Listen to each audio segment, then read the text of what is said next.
Assalamualaikum warahmatullahi wabarakatuh. Waalaikumsalam warahmatullahi wabarakatuh. Selamat malam anak-anak. Gimana nih kabarnya? Baik Bu. Yang ini gimana nih kabarnya? Agak baik sih. Agak baik ya. Nih sebelumnya kalian udah kenal ibu belum? Belum. Jadi ibu perkenalkan diri dulu ya. Mungkin kalian taunya ibu salah satu guru di sekolah kalian, tapi ibu karena belum pernah masuk kalian ke kelas kalian. Jadi perkenalkan, nama ibu Nahdatul Fitri. Kebetulan ibu guru BK. Kalian berdua udah saling kenal belum? Belum sih Bu. Nah yaudah kalau gitu ada baiknya nih kita memperkenalkan diri terlebih dahulu, karena ada pepatah bilang tak kenal maka tak sayang. Kalau gitu boleh nih yang jubah hitam kenalan dulu sama temennya, kenalan juga sama ibu. Siapa namanya? Nama saya Indah Putri Maulina. Oke, yang ini siapa namanya? Nama saya Danila. Oke, halo Indah, halo Bilar. Jadi pada pertemuan kali ini kalian udah tahu belum kita mau ngapain? Tahu Bu. Kita jadi di sini kita mau ngadain konseling kelompok. Oke. Nabila sama Ina udah tahu belum apa itu konseling kelompok?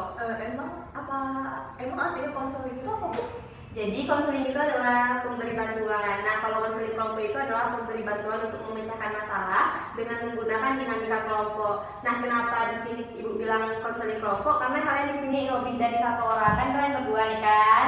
Nah, jadi makanya kita melaksanakan konseling kelompok. Oke, jadi sebelum melaksanakan konseling kelompok ada azas yang perlu kalian ketahui. Nah, yang harus kalian turuti nantinya. Kita ada 4 azas di sini. Nah, yang pertama itu ada azas kerahasiaan. Nah, kerahasiaan di sini maksudnya kalian misalnya Nabila nih udah menceritakan masalahnya, kan Indah denger nih, terus Indah juga menjelaskan masalahnya, kan Nabila denger juga. Nah, nanti kalau misalnya di luar konseling atau di luar dari kegiatan ini, Indah nggak boleh tuh nanti, tahu nggak kalian Nabila ada masalah ini, kayak Indah bilang ini ke teman-teman Indah, itu nggak boleh. Kita harus saling menjaga rahasia kita di sini. Terus juga ada azas keterbukaan. Maksud azas keterbukaan di sini adalah nanti Indah tuh kalau misalnya bercerita kayak nggak usah takut nih, kayak terbuka aja gitu cerita, nggak harus ada yang ditutup-tutupi. Nabila juga seperti itu. Terus harus ya Bu? Iya, kan nanti kalau misalnya Nabila kayak ditutup-tutupin gimana dong masalah yang selesai ya kan? Oke. Terus ada azas ketiga nih. Azas ketiga tuh ada azas kesukarelaan. Maksudnya di situ Indah dan Nabila di sini melaksanakan konseling kelompok nggak ibu paksa, nggak ada paksaan dari siapapun. Jadi kayak kalian tuh mengikutinya ya karena ikhlas mau menyelesaikan masalah gitu. Ada paksaan nggak nih? Nggak ada sih Bu. Ikhlas nggak? Ikhlas ya. Ikhlas lahir batin. Oke, kelas lahir batin. Nah, terus ada yang terakhir azas kenormatifan. Ini sih yang paling penting. Maksud azas kenormatifan di sini yaitu adalah kayak dalam melaksanakan konseling kita tuh harus sesuai norma-norma, baik norma sosial, norma agama, seperti itu. Nah, jadi kan udah tahu azas-azasnya tuh. Nah, sekarang kita ada kontrak waktu. Kontrak waktu di sini maksudnya kita akan mengadakan kegiatan konseling ini selama 40 menit ke depan. Nah, udah tahu azas-azasnya, udah ada kontrak waktunya juga, udah tahu apa itu konseling kelompok, udah perkenalan juga. Tapi kita ini ada yang terlewat satu nih. Sebelum kita masuk ke tahap kegiatan peralihan, ada baiknya kita berdoa terlebih dahulu supaya konseling kita ini lancar, gitu ya. Ya udah, siapa nih yang mau memimpin doanya? Ibu aja. Ya udah ibu aja ya, karena kayaknya masih malu-malu nih. Ya udah kalau gitu. Sebelum melaksanakan konseling kelompok, marilah kita berdoa terlebih dahulu menurut agama dan kepercayaan masing-masing. Berdoa dulu. Berdoa selesai. Nah, tadi kita udah menjelaskan konseling kelompok itu apa, udah perkenalan itu gimana, udah kontrak waktu juga, azas-azasnya juga, doa juga udah. Nah, tadi itu termasuk ke tahap pembukaan. Nah, selanjutnya kita masuk ke tahap peralihan. Jadi Ibu ingin bertanya dulu nih, kalian udah siap belum melaksanakan konseling kelompok selama 45 menit ke depan sama Ibu? Siap, Bu. Oke, Nabila siap, Indah juga siap gitu ya. Nah, karena kayaknya belum akrab nih, gimana kalau misalnya kita main game dulu nih, biar konsentrasi juga, biar tambah mengakrabkan juga gitu. Jadi di sini Ibu ada games untuk menghidupkan suasana. Kalau misalnya Ibu angkat tangan kanan Ibu di kepal, kalian jawab ding. Kalau kayak gini, dibuka dong. Tapi kalian harus cepat-cepat jawabnya ya. Ngerti nggak? Ngerti? Oke, Bu. Oke, kita mulai ya. 1, 2, 3. Ding. Ding. Dong. Nah, Indah telat kan? Karena Nabila yang bisa gitu.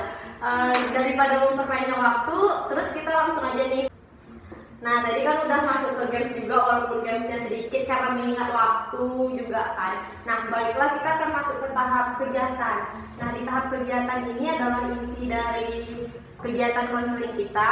Jadi di sini kan kita mau menyelesaikan masalah nih. Jadi tahap kegiatan ini Ibu minta kepada kalian baik Indah maupun Nabila untuk menceritakan secara garis besar dulu apa nih masalahnya. Bisa dimulai, siapa ini yang berani duluan? Saya, Bu. Oke, Nabila nih kayaknya Nabila nih murid teladan ya, kayak berani gitu. Indah dicontoh ya Nabilanya gitu. Jadi tuh saya tuh pernah kayak bukan dibully sih, Bu, tapi lebih diejek. Diejek itu kayak orang kurus, terus dibilang kayak gitar Spanyol gitu sih, Bu. Dan saya kayak ngerasa nggak pede, terus juga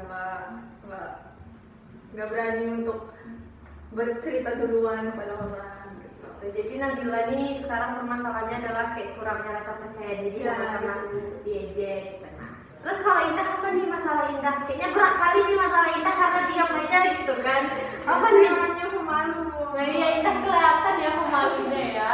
Nah, jadi Bu, waktu itu saya pernah main volley.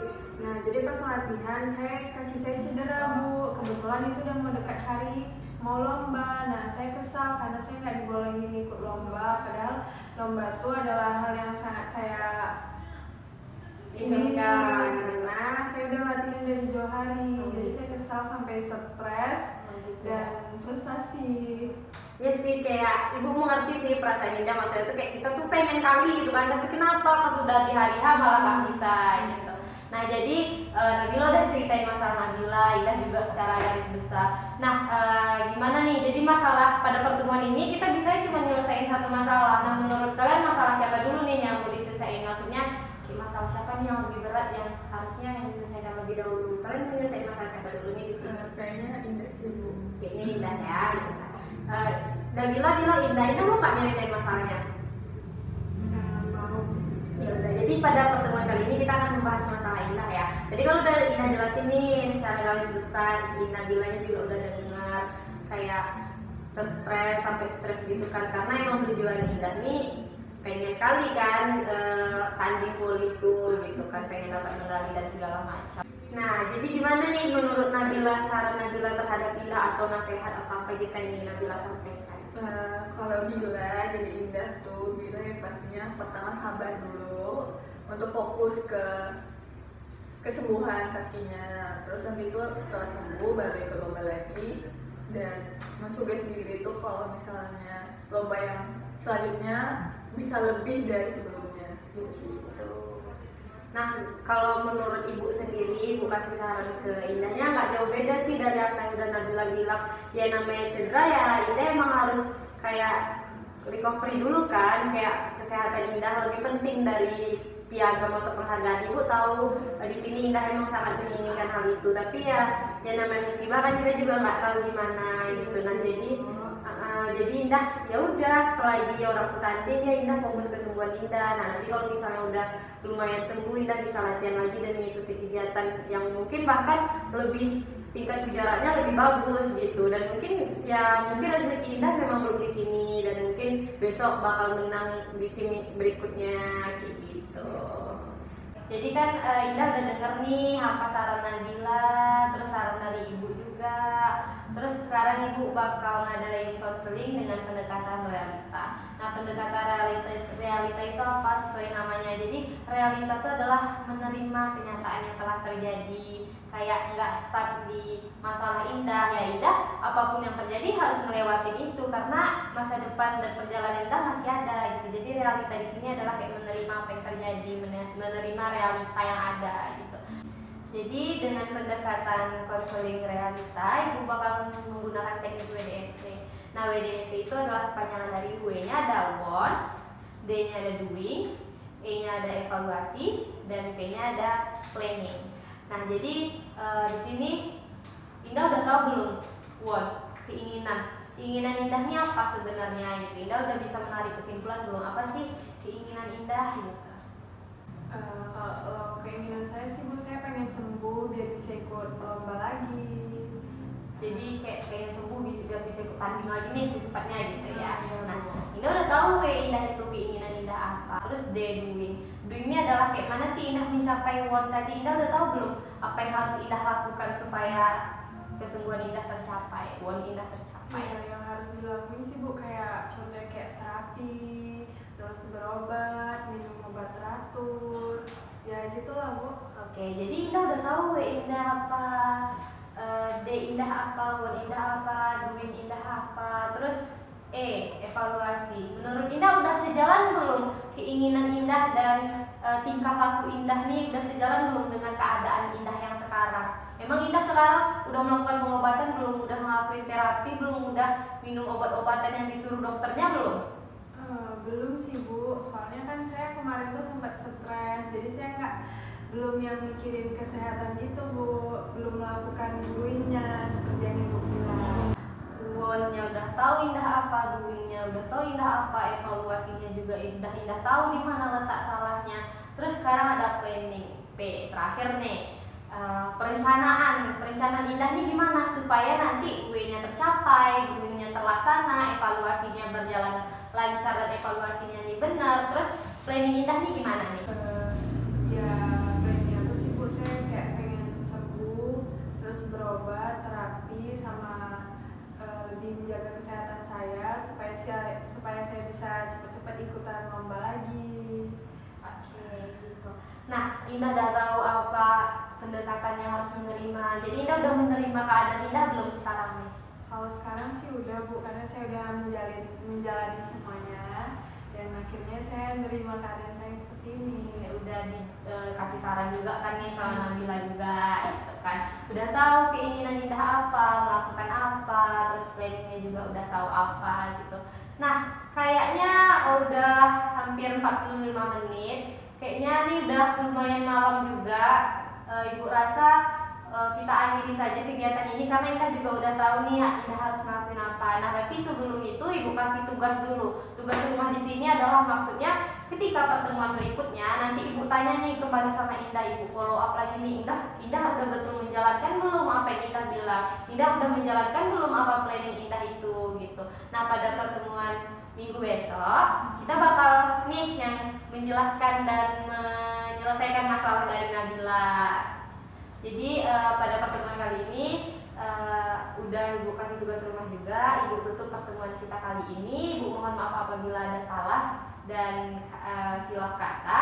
Ibu sebelumnya kita berdoa dulu nih sebelum kita menutup kegiatan kali ini. Nah, berdoa menurut agama dan kepercayaan masing-masing dimulai.